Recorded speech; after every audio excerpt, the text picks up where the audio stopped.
sahabat semulanya mereka yakin bahwa yang dimaksud dengan akhir zaman itu adalah mereka. Kenapa? Karena Rasul bersabda sallallahu alaihi wasallam, "Bu'itsu ana wa baina yaday sa'ah kahatain." Aku ini diutus, kiamat terjadi antara aku dengan kiamat hanya kayak gini waktunya, kata Rasulullah.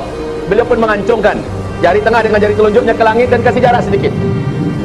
Di hadis yang lain Nabi bersabda sallallahu alaihi wasallam, "Manakala aku telah Allah utus bagi Nabi dan Rasul, malaikat Jibril memberi informasi kepadaku bahwa Israfil, sang peniup sangkakala kiamat, sudah memasukkan pangkal trompet ke dalam mulutnya, kedua bola matanya melirik ke bawah arash, tiap saat menunggu aba-aba kapankah trompet sangkakala kiamat ini ditiup." Ini menimbulkan keyakinan pada para sahabat, udah deket banget ya. Kemudian Rasulullah juga bersabda, "Hai bangsa Arab, dengar baik-baik. Allah diberitahukan kepada saya dan telah dilihatkan dalam mimpi saya, dinding pembatas antara kalian dengan Ya'juj dan Ma'juj sudah jebol dan berlubang sebesar ini," kata Rasulullah. Wailul lil Arab, wailul lil Arab. Berita-berita Nabi ini memantapkan keyakinan sahabat tanpa ragu bahwa yang dimaksud dengan akhir zaman oleh Rasulullah adalah mereka. Ibarat Allah. Selanjutnya, membuktikan kebenaran janji Rasulullah SAW tersebut, akhirnya para sahabat kan dapat informasi dari Rasul. La taqumus sa'ah, tidak akan terjadi kiamat sampai terlebih dahulu 10 tanda besarnya muncul. Tanda besar kiamat itu harazatun manzumatun fi silk, seperti butir-butir marjan sebanyak 10 butir. Yang satu butir marjan itu ada lubang di bawahnya tembus sampai ke atas. Setiap lubang itu bisa dimasukkan tali.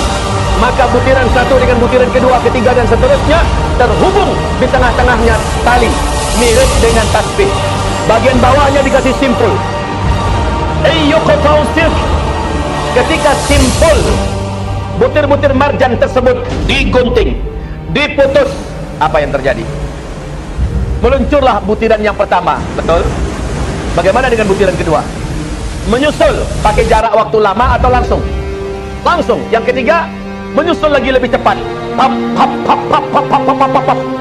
10 tanda besar kiamat ini, kalau yang satunya sudah terjadi, yang kedua menyusul, jarak waktunya sangat dekat. Yang ketiga, keempat, kelima, dan kalian hanya diizinkan Allah menyaksikan sampai tanda besar kiamat yang ke-7. Tanda besar kiamat yang pertama, dukhan. Bumi gelap gulita. Selama 40 hari 40 malam orang tidak bisa melihat matahari. Ada apa? Debu yang teramat sangat tebal bersatu dengan asap yang juga sangat tebal dan panas. Selama 40 hari bumi ini gelap gulita. Setelah itu, paling lama 3 tahun kemudian, terjadilah tanda besar kiamat yang kedua. Dajjal, fitnah terbesar di alam semesta pun muncul, lepas dan bebas dengan izin Allah Subhanahu wa ta'ala. Dajjal mengelilingi seluruh dunia. 2/3 penduduk bumi sujud mengangkat Dajjal sebagai ilah yang mereka sembah. Dajjal hanya punya waktu 1 tahun 2 bulan 2 minggu. Terjadilah tanda besar kiamat yang ketiga. Nabi Allah dan Rasul Allah yang ke-24 yang Allah simpan dan dinaikkan ke langit dengan roh dan jasadnya, Allah turunkan kembali menjadi tanda besar kiamat yang ketiga. Dan dialah Isa alaihi salam. Isa membunuh Dajjal. Hanya Isa yang sanggup membunuh Dajjal. Kemudian beberapa bulan kemudian menyusullah tanda besar kiamat yang keempat, yaitu hadirnya atau lepasnya bendungan raksasa sebagai penjara abadi yang dibuat oleh Zulkarnain untuk Ya'juj dan Ma'juj. Ini runtuh. Kemudian Allah berfirman di dalam Al-Quran surah Al-Kahfi, bagaimana Ya'juj dan Ma'juj dengan segera membungkus bumi. Kerjanya cuma membunuh dan membantai. Habis. Allah yang habiskan Ya'juj dan Ma'juj. Masuklah dunia ini kepada masa-masa aman.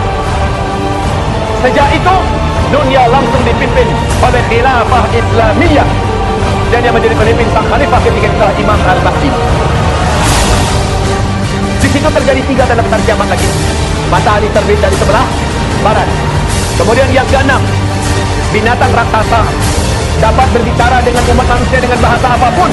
Binatang ini sangat ramah, keluar dan muncul dari perut bumi, menemui seluruh manusia dengan waktu yang sangat dekat dan cepat. Allah sebutkan binatang ini dalam surat An-Naml ayat 82.